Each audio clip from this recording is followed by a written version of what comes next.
hatramin'ny androany tsy mbola tonga ny amin'ny ministerany vola ny taratasy fanambarana avy amin'ireo mpampianatra pikaroka momba ny vola tokony alohan'ny fanjakana amin'izy ireo mifandraika amin'ny ora fanampiny. Taona anamafisana ny dingana efa vita amin'ny famahana ny krizy ny taona 2024 hoy ny Floand Rajoelina androany nanoloana ireo masovo vahiny monina sy miasa eto Madagasikara nandritra ny lanonana fifampiarabana na hatratry ny taona teny Avoloha. Manany mety isin'ny resaka politika amin'ny hetsika ataon'ny mpianatra ireo solotenan'ny mpianatra eny amin'ny anjery manontolo. Aorin'ny fifidianana vao iverina tanteraka ny famatsim-bola ireo tetikasa anohanana ny fampandrosoana eto Madagasikara avy amin'ny vondrona Europeanina.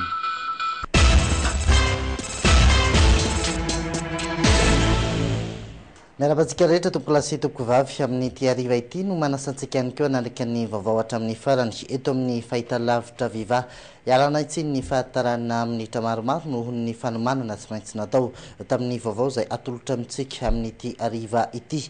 Nitoy androany ny fifampiarabana na hatratry ny taona anjaran'ireo masovo vahiny miasa somonina eto Madagasikara no noraisin'ny Floand Rajoelina mivady teny amin'ny lapampanjakana teny Avoloha. Taona anamafisana ny idingana efa vita amin'ny famahana ny krizy ny taona 2024 isan'ny lahateny nataon'ny Floand Rajoelina nanoloana ireto masovo vahiny miasa somonina eto Madagasikara ireto izany teny Avoloha dingana izay mbola ilana ny fanohanana ny fianakaviam-be iraisa amin'ny pirenena ho iatran'ny Floa. Tesakilan'izay ny masovoan'ny Algérie izay nisolotena ny maro tamin'ireto masovo vahiny ireto dia nanantitra ny fahavonona ny fianakaviam-be iraisam-pirenena ny anohana trany any Madagasikara eo amin'ny ezaka amin'ny famahana ny olana politika sy ny fanatanterahana ny sorodalana. Teny Avoloha mamboaka fetrany ainy Yves Janel Njara Randriantso. Masovo-pirenena vahiny mpiandraikitra raha kansily lehibe na fikambanana navondrona iraisam-pirenena ary solotena maritra ireo sampandraran'ny firenena mikambana miasa eto Madagasikara. Ireo indray no vahin'ny filohan'ny fifanavony tetezamita Andry Rajoelina mivady androany teto Avoloha.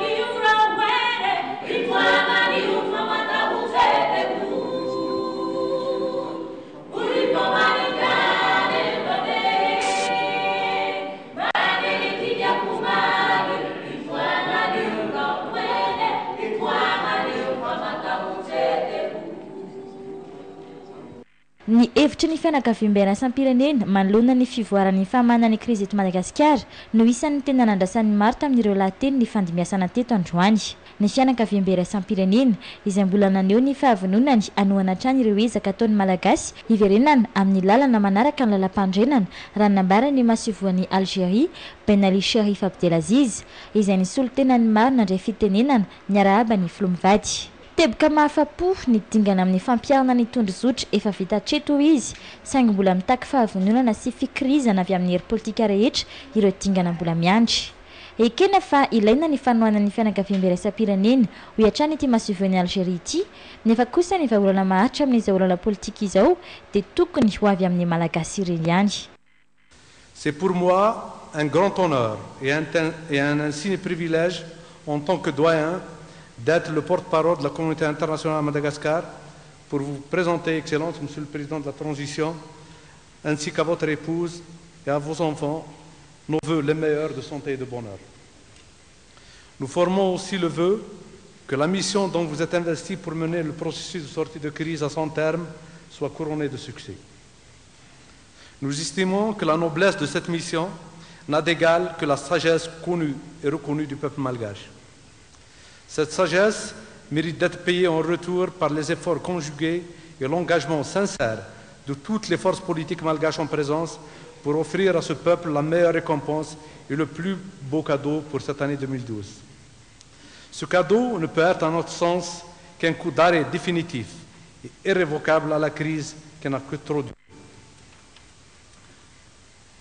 Excellence, Monsieur le Président, nous sommes tous conscients que la tâche sera ardue autant qu'elle a été laborieuse. Mais nous pensons que le chemin le plus difficile a déjà été parcouru et qu'il appartient aux acteurs politiques malgaches de continuer à persévérer sur la voie du consensus, de l'entente et pourquoi pas de la réconciliation pour permettre au pays de réintégrer la communauté internationale et de bénéficier de son soutien. Nous sommes aussi conscients que d'aucuns considèrent que le plan de règlement de la crise proposé par la feuille de route mérite d'être peaufiné, amélioré, voire même substantiellement révisé. Il n'en demeure pas moins que cette feuille de route est la seule formule parmi tant d'autres. Et je vous épargnerai ici le rappel rétrospectif de toutes les tentatives, de toutes les initiatives et de toutes les propositions sans lendemain auxquelles nous avons été témoins. Je disais donc qu'il n'en demeure pas moins que cette feuille de route est la seule formule parmi toutes les autres qui a induit une dynamique encourageante du dialogue entre les protagonistes et qui a pu déboucher sur des résultats concrets. C'est pourquoi nous réitérons notre soutien à ce processus. De même que nous félicitons les parties prenantes malgaches pour le sens élevé des responsabilités et l'esprit de compromis dont elles font preuve pour favoriser le retour à l'ordre constitutionnel. Nous mettons néanmoins à profit cette occasion pour rappeler l'invitation de l'Union africaine à certaines forces politiques malgaches pour rejoindre les institutions de la transition, car nous pensons que le renforcement de la démarche en cours pour délivrer le pays de la crise, l'amélioration de l'efficacité du processus de sortie de crise se présente comme une tâche collective prioritaire et une responsabilité partagée de toutes les mouvances, de tous les partis et de toutes les sensibilités. Excellences, Monsieur le Président, Mesdames et Messieurs, la présence aujourd'hui à cette cérémonie de la quasi-totalité des représentants de la communauté internationale renseigne sur les avancées importantes réalisées par les protagonistes politiques malgaches sur la voie de sortie de crise. La communauté internationale s'est investie avec énergie et détermination dans l'accompagnement des malgaches tout au long de ces 3 dernières années. Mais vous conviendrez tous avec moi que si son appui est indispensable, la solution, elle, doit émaner des malgaches eux-mêmes, qui restent seuls maîtres de leur destinée. Tetsakilan'izay ny filohandra Zoila dia nanotra fa mizotra araka ny tokony ho izy ny fampiarana ny tondrozotra. Eo am-pelatanan'ny parlemanta ankehitriny ny volavolan-dalàna momba ny vao miaram-pirenena mahaleo tena misahana ny fifidianana hoy ny filoha ary mbola averina ho dinihana eny ihany koa ny momba ny fehezan-dalàna mpifidianana. Aorian'izay irosoana ny fametrahana ny filan-kevitry ny fampihavana sy ny fandinihana ny lalàna momba ny famisorakeloka. Ho taona anamafisan'orina ny dingana efa vita ny taona 2024 ho iatrany ny filohandra Zoila izay nilaza ihany koa fa tsy maintsy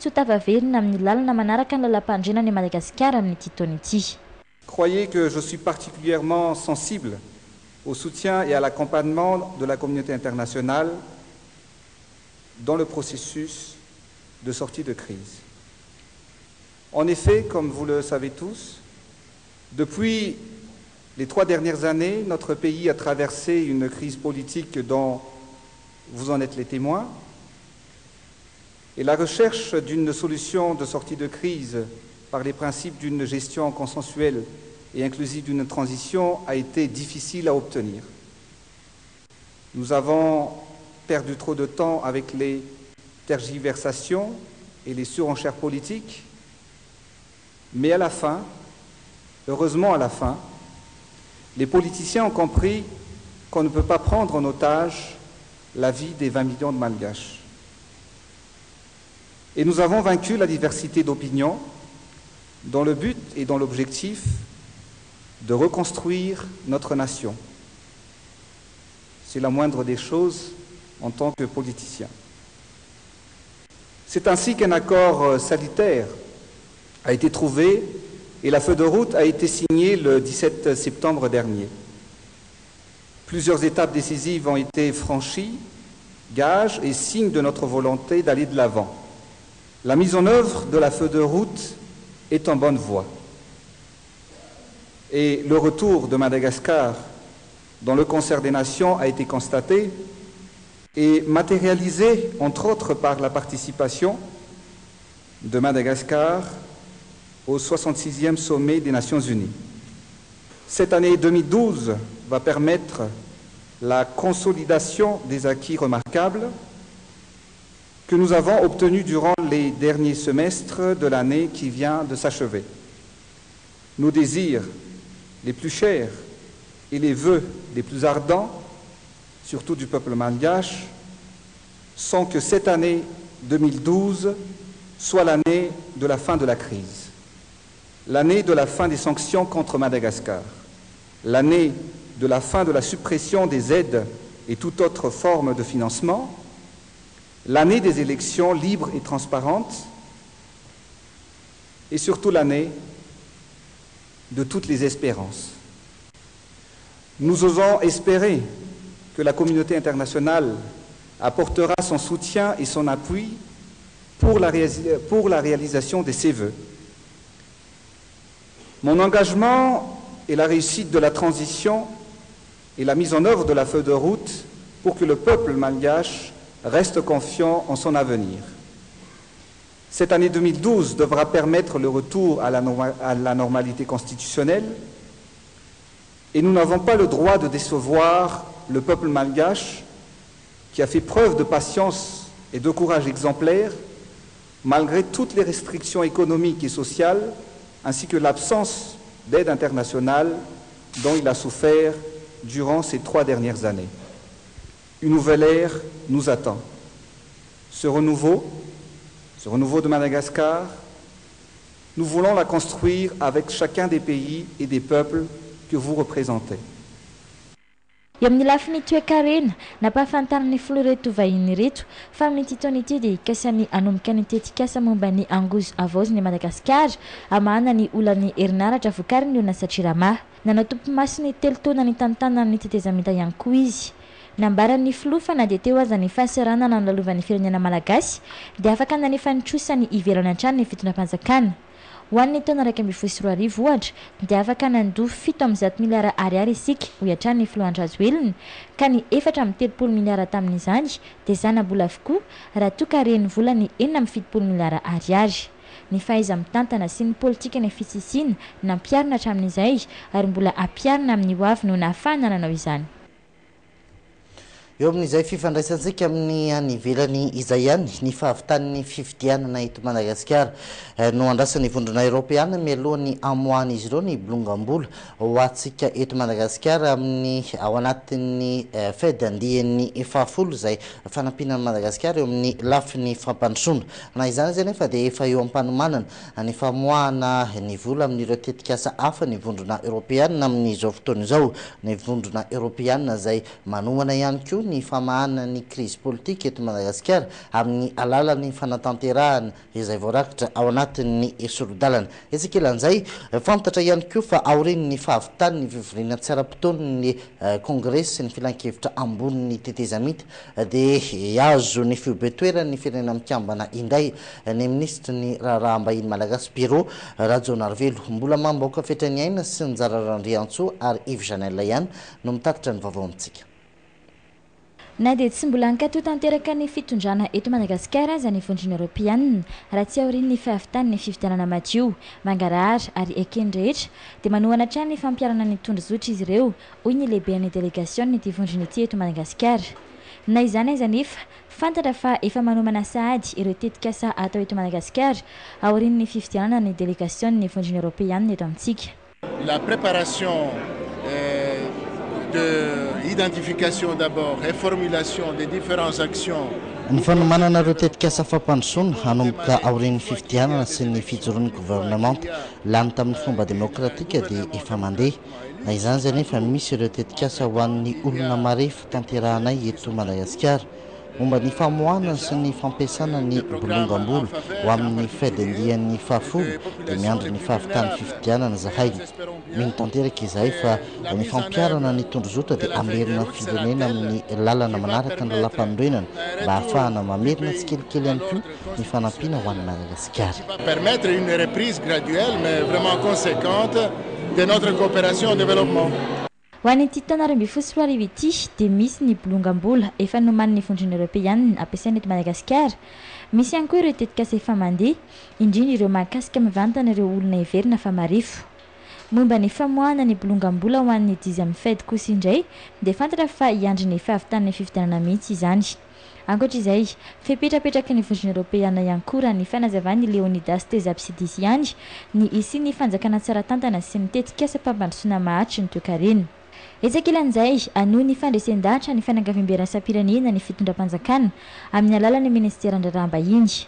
Aorian'ny fankatoavan'ny parlemanta ny lalàna momba ny fananganana ny voameram-pirenena mahaleo tena misahana ny fifidianana dia fantatra fa isidina ho any amin'ny foiben'ny firenena mikambana ny ministra ny raharaham-bahiny Pierrot Lazonarvelo ampafantatra ny dingana efa vitany Madagasikara amin'ny famahana ny krizy.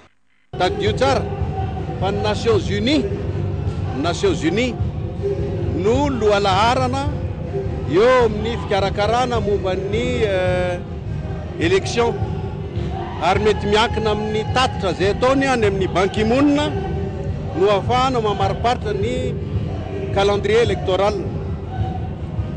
Ny zavatra atao aloha amin'izao fotoana mbola tsy any aloha tsika fa zay vitan'ny parlement mandritra an'ity session extraordinaire ty dia mety hoentinay any à New York ho any amin'ny conseil de sécurité sy ho any amin'ny fiarahana amin'ny conseil de paix et de sécurité ny Union africaine.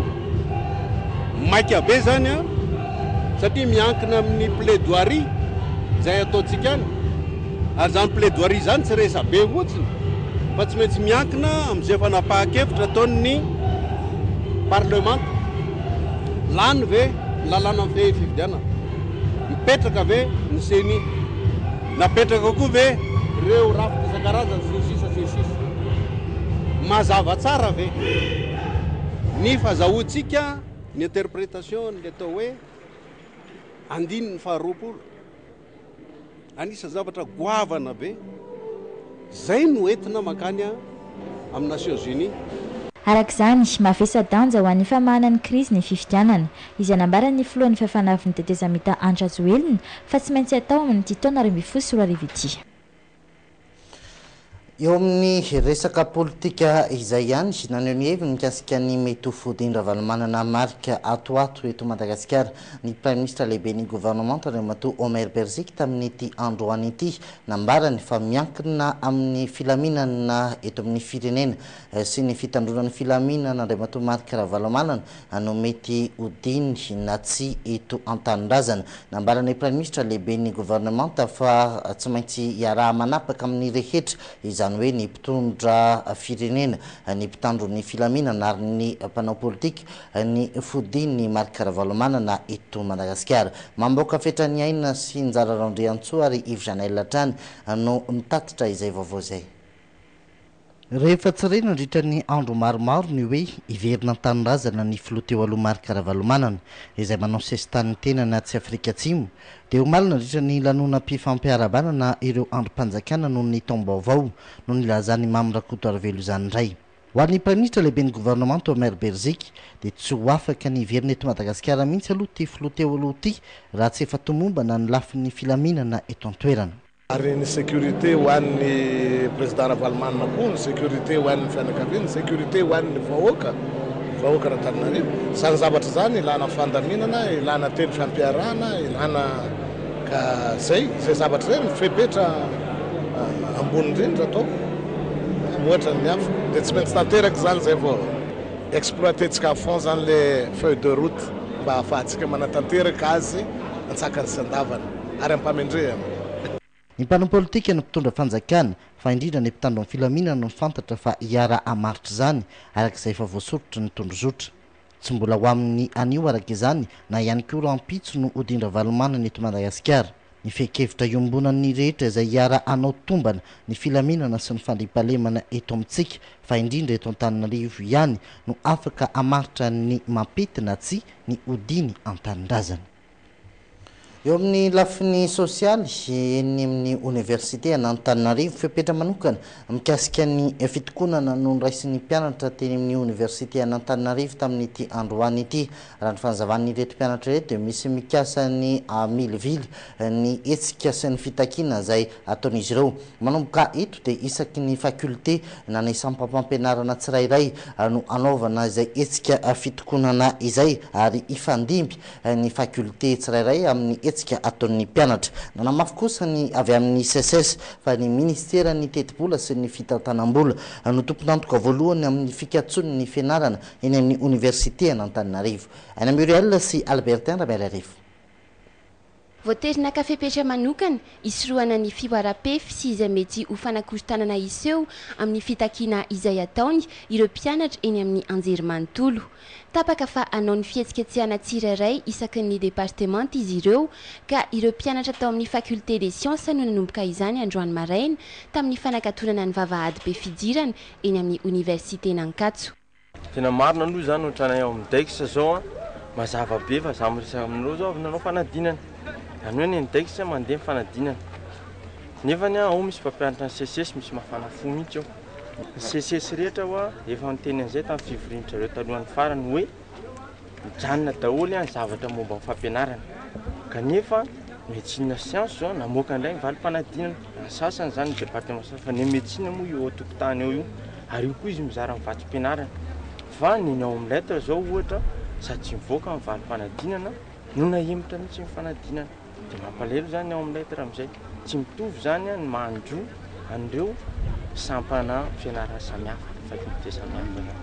Tsy sanatria akory hoe tsy misy ny tsy fitovikevitra amin'ny samy namany aty amin'ny faculté aty amin'ny faculté aty amin'ny anjerimanontolo fa mitovy ny tanjona ny fitakiana tsotra dia ny fiverenana amin'ny laoniny ny fampianarana. Hoe zany le hoe tsy fitoviana araka ny teneniteo tsy fitoviana no mitsango aminay fa misy zany le hetsika amin'ny mpianatra ohatrany hoe le hetsika farany teo zao natao nahita tamin'ny faculté des sciences betsaka nisy zavatra simba atitranay zany le zavatra anefa ny ataoko hoe teo amin'ny 700 reny nanimba zavatra reny tsy mpianatra vao aminay dia mba moramora kokoa zany ny maîtriser amin'le mpianatra anay vata sy ny andraisanay ny responsabilité anay. Raha nisy kosa mpianatra ny andro ny fanapahan-kevitra ny syndicat andreo mpampianatra pikaroka na CSS vao andray fepetra tahaka ny teny vondovorona dia tsy mbola fantatra mazava izay ho toa ny fangatahan'izy ireo satria mbola mihazona ireo fitakiny ny CSS ary nanamafy fa ny ministry ny tedi-bola sy ny fitantanana no tomponantoka amin'izao zava-miseho izao raha namafisy ny filompitantana izany syndicat izany. Tsy misy marina mihitsy ireny chiffre lazaindreny zany. Fa entina manandalatra ny vahoaka anentsika ny mpampianatra anaratsy ny mpampianatra. Fifanarahana zany dia hoe hatramin'ny décembre 2011 zao no atao et à partir de janvier 2012 tafiditra amin'ny loi de finance io dia miditra ao anatin'ny crédit karaha misy ambolana. Or les lois de finance efa taratara teo vao mivoaka.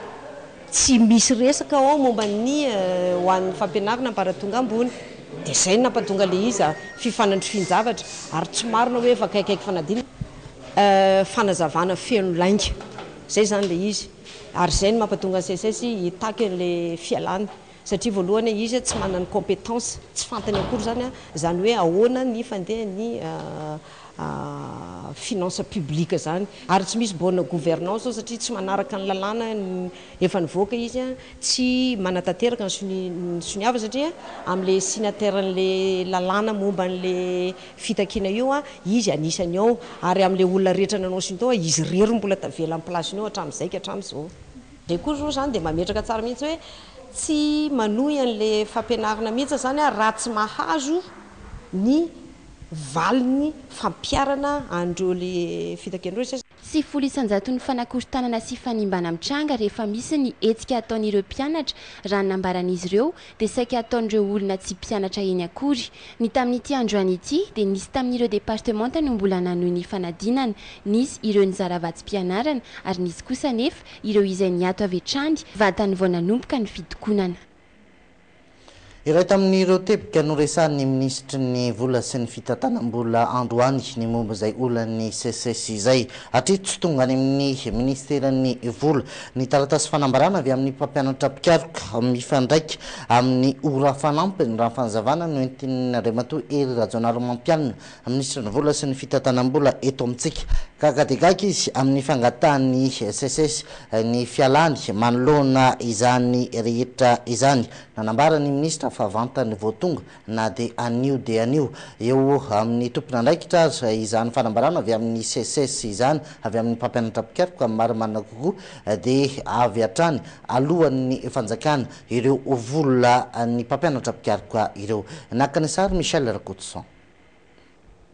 Raha aravina ny valiteny avy amin'ny ministra ny vola sy ny fitantaram-bola karazana filambotsy ihany no ataon'ny CSS Hatretony ministra tsy mbola tonga any amin'ny sampandrara miandraikitra azy ny fanambarana avy amin'ireo mpampianatra pikaroka momba ny ora fanampiny.